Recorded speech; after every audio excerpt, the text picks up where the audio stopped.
नमस्कार, मैं हूं साजिद हुसैन और आप देख रहे हैं सच अब तक न्यूज़। खबर अयोध्या से।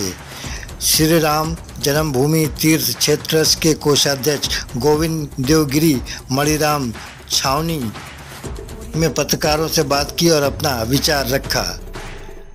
राम नगरी में श्री राम जन्मभूमि तीर्थ क्षेत्र ट्रस्ट के कोषाध्यक्ष गोविंद देवगिरी ने मणिराम दास छावनी में की पत्रकार वार्ता के दौरान कहा, भगवान श्री राम की असीम कृपा से अयोध्या में भगवान श्री राम के मंदिर का काम तेजी से बढ़ रहा है।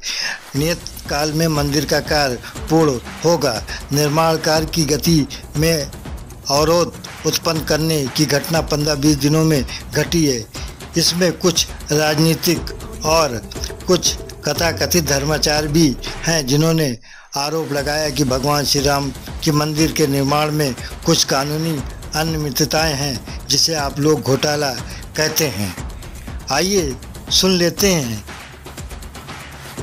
श्री राम जन्मभूमि तीर्थ क्षेत्र ट्रस्ट के कोषाध्यक्ष गोविंद देवगिरी मणिराम छावनी पत्रकार वार्ता में क्या बोले।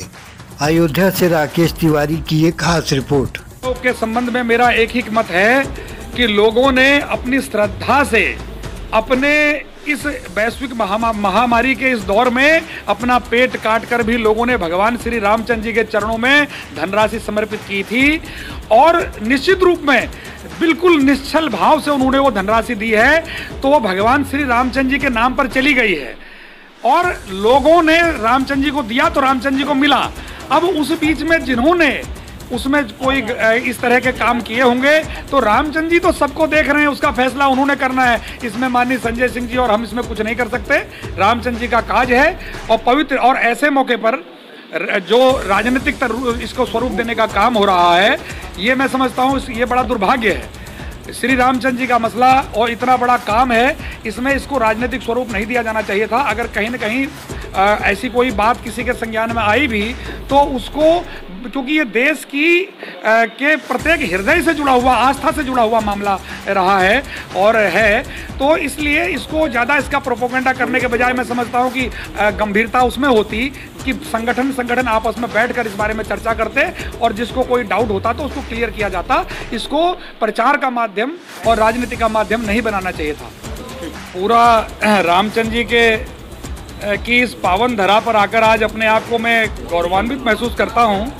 और सबसे बड़ी बात मैं कहना चाहता हूँ कि जब मैं अयोध्या के अंदर प्रवेश कर रहा था, मेरे अंदर एक कौतूहल था अयोध्या में प्रवेश करने पर।